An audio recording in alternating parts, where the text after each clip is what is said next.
प्रश्न तो पढ़ो हम देखा क्या पढ़ला सामने खाली जे कुबेर को वज्रस्त्र नाम हाँ पहिला वस्त्र खाली रखा हुआ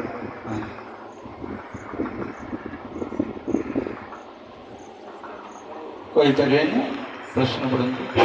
आज्ञा प्रश्न है कहार तपस्या संतुष्ट हो विष्णु तपस्वीर 21 पुरुष उद्धार करते वही हरिवंश चरित चिंतामणि आज्ञा शंकर राजा 21 पुरुष उद्धार करते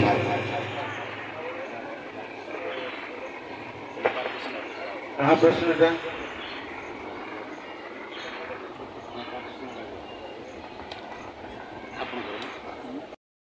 संतुष्ट हो विष्णु तपस्वीर 21 पुरुष उद्धार करते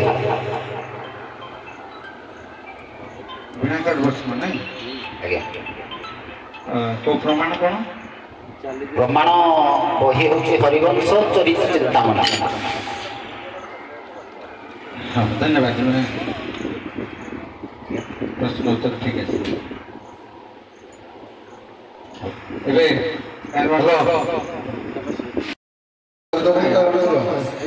उत्तरटा कर दो ଏବେ କାରଣ ଆଗ ଆସନ୍ତି ତୁମେ ଆସ ତୁମେ ଆଗ ଆସ ନେଇଯାଅ ବହୁତ ବହୁତ ଧନ୍ୟବାଦ ଏପଟେ ନିଅନ୍ତୁ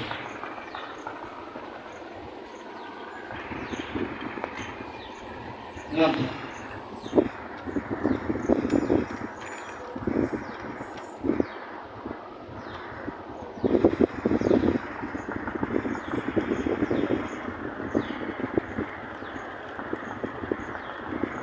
सस्पेंस रखिए प्रश्न उत्तर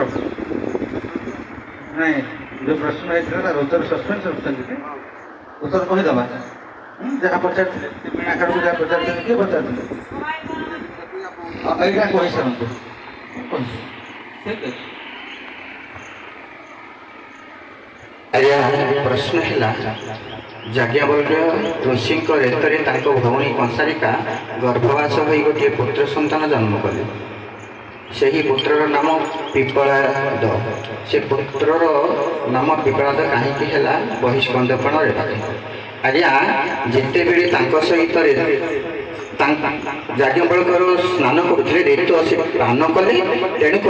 सेटा हूँ पिपलाद पाखे पिपल वृक्ष तेणु नाम अनुसार पिपलाद पिपल वृक्ष आज्ञा पिपलायत माने पिपल वृक्ष तले आज्ञा से पुत्रटी जन्म कर नामटी पिपलायत उत्तर कर संतुष्ट रामायण नवरस केउ चरित्र केउ रस और से रस मानकर वर्ण कण बारंग केमिति प्रश्न आपणकर रामचरित मानस प्रश्न आपणकर रामचरित मानस हाँ हाँ प्रश्न ठीक है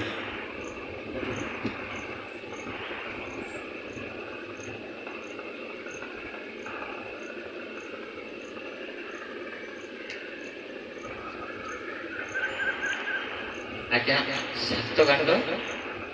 सात रस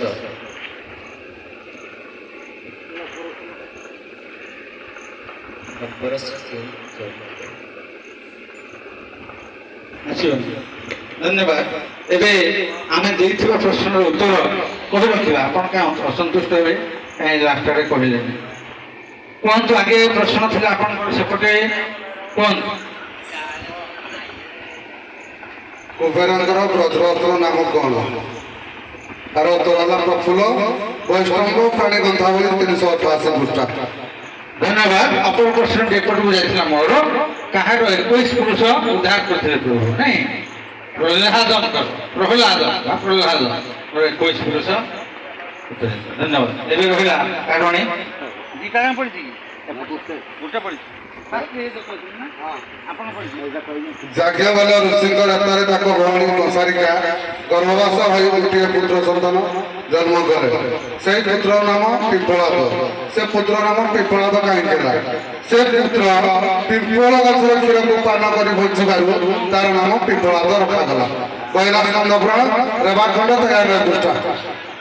ଆଚ୍ଛା, ଏପଟେ ମୋ ପ୍ରଶ୍ନ ପଡ଼ିଥିଲା ରାମାୟଣ ନବରସ କେଉଁ ଚରିତ୍ର କେଉଁ ରସ, ମାନେ କେଉଁ ଚରିତ୍ର କେଉଁ ରସରେ ରୂପାୟନ କରାଯିବ ସେଟା ରାମଚରିତ ମାନସର କଥା। ସେ ରସ ମାନଙ୍କର ବର୍ଣ୍ଣ ଓ ରଙ୍ଗ କେମିତି ହେଲା। ଏଣୁକରି ଉତ୍ତର ହେଲା ସୀତା ସଂଯୋଗ ଶୃଙ୍ଗାର ରସ, ପବିତ୍ର ଶ୍ୟାମ ବର୍ଣ୍ଣ। 2 ଧନୁଷର ଧରିବା ବୀର ରସ ରକ୍ତବର୍ଣ୍ଣ, ସୀତା ବିରହ କରୁଣ ରସ ପୀତବର୍ଣ୍ଣ, ସେତୁବନ୍ଧ ଅଦ୍ଭୁତ ରସ ଓ ପିଙ୍ଗଳ ବର୍ଣ୍ଣ, ଶୂର୍ପଣଖା ନାସିକା ଛେଦନ ହାସ୍ୟରସ ଧବଳ ବର୍ଣ୍ଣ, ଶିବଧନୁ ଭଙ୍ଗ ଭୟାନକ ରସ କର୍ପୂର ବର୍ଣ୍ଣ, ବିରହ ବ୍ୟାକୁଳତା ଭାବ ଯେତେବେଳେ ରାମ ହେଇଥିଲେ ସେଟା ହେଉଛି ବିଭତ୍ସ ରସ ଧୂଷର ବର୍ଣ୍ଣ, ମାରିଚ ବଦ୍ଧ ରୌଦ୍ର ରସ ତଥା କୃଷ୍ଣ ବର୍ଣ୍ଣ, ନ ତପସ୍ୱେଶ ଶାନ୍ତ ରସ ଉଜ୍ଜ୍ୱଳ ବର୍ଣ୍ଣ ପ୍ରମାଣ ରାମଚରିତ ମାନସ।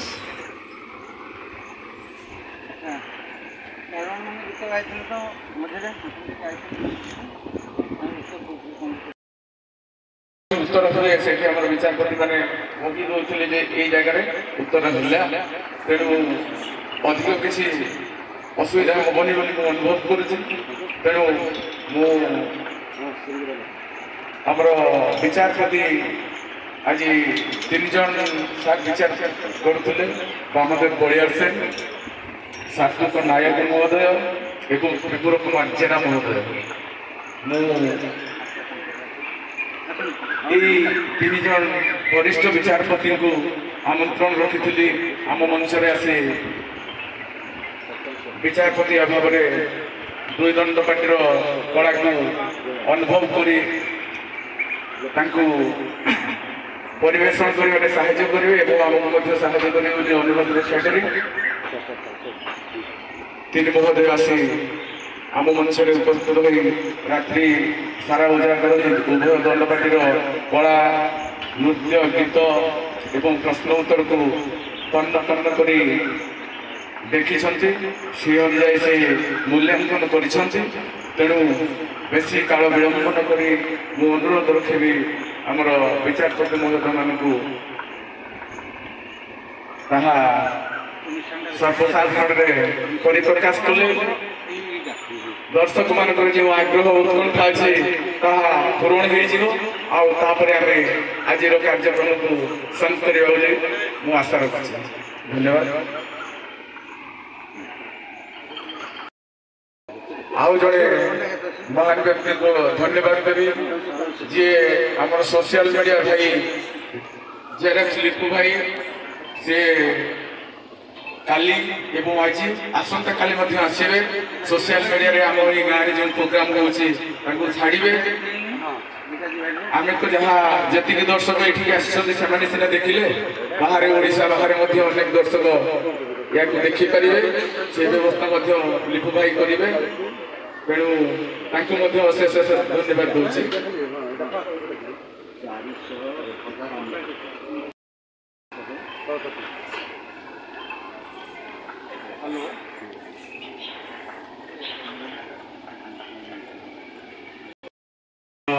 ଗାୟକ ମହୋଦୟଙ୍କୁ ମୁଁ ଷ୍ଟେଜ ପାଖକୁ ଆଖି ଆସନ୍ତୁ, ଆପଣଙ୍କ ସହିତ କିଛି ବାର୍ତ୍ତାଳାପ ମଧ୍ୟ ଅଛି। ଉଭୟ ଦଣ୍ଡପାଟିର ପରିଚାଳକ ମହୋଦୟ ମାନେ ଆସି ବିଚାରପତି ମଞ୍ଚରେ ମଞ୍ଚାସୀନ ହେବେ କିମ୍ବା ନିଜର ମଞ୍ଚରେ ମଞ୍ଚାସୀନ ହେବେ।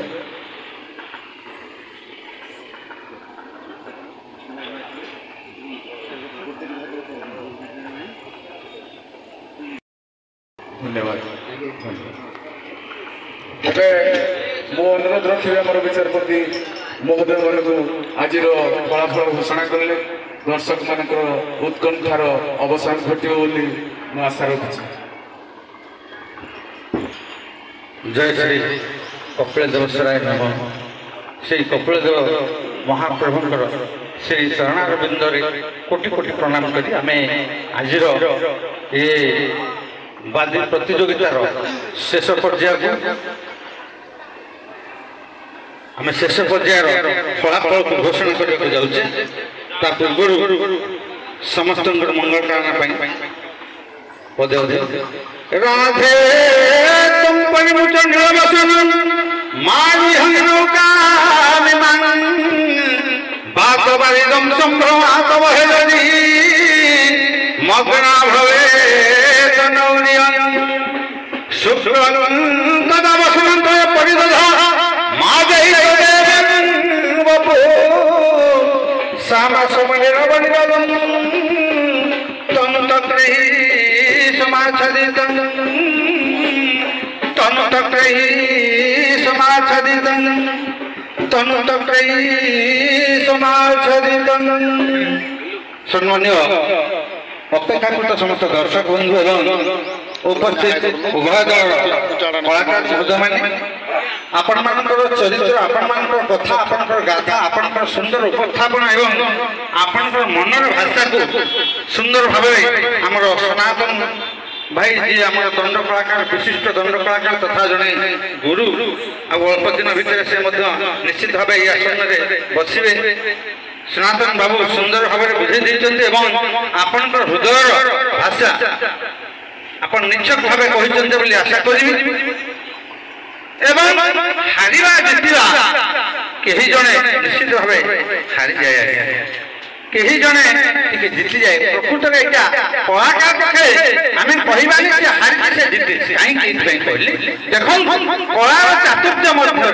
कलार अंगभंगी जरिया अनेक लोक कलाकार मैंने आपायित कर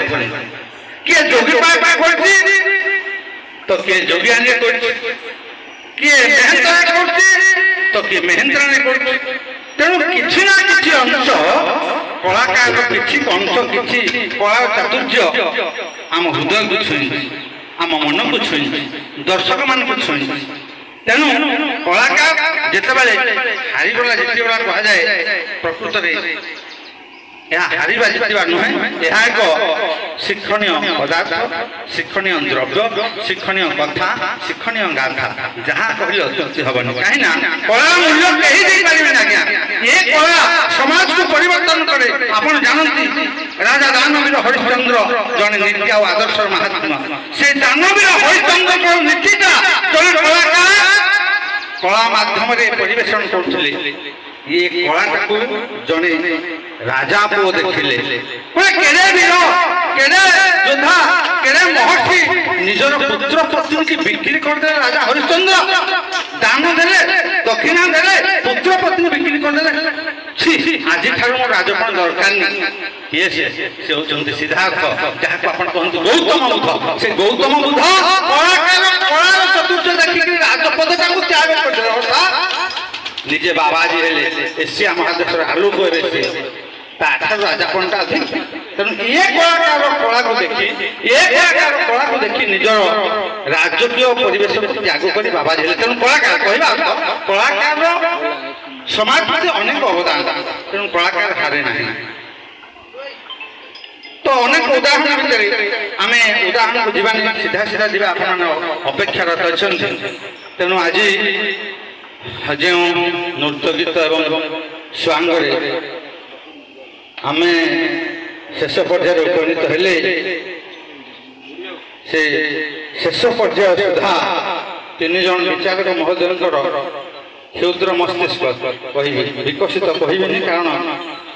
आपण मैंने विकसित मस्तिष्क आपण मैंने भल भाव जानते निश्चित भाव आज किए विजेता तेणु वर्तमान आम द्वितीय आज स्वांग रनर्स द्वितीय स्थान अधिकार सिरिगिड़ा करना द्वितीय स्थान अधिकार लगे एवं प्रथम बा आज राति जी 16टा सहित प्रतियोगितार अंशग्रहण कर तार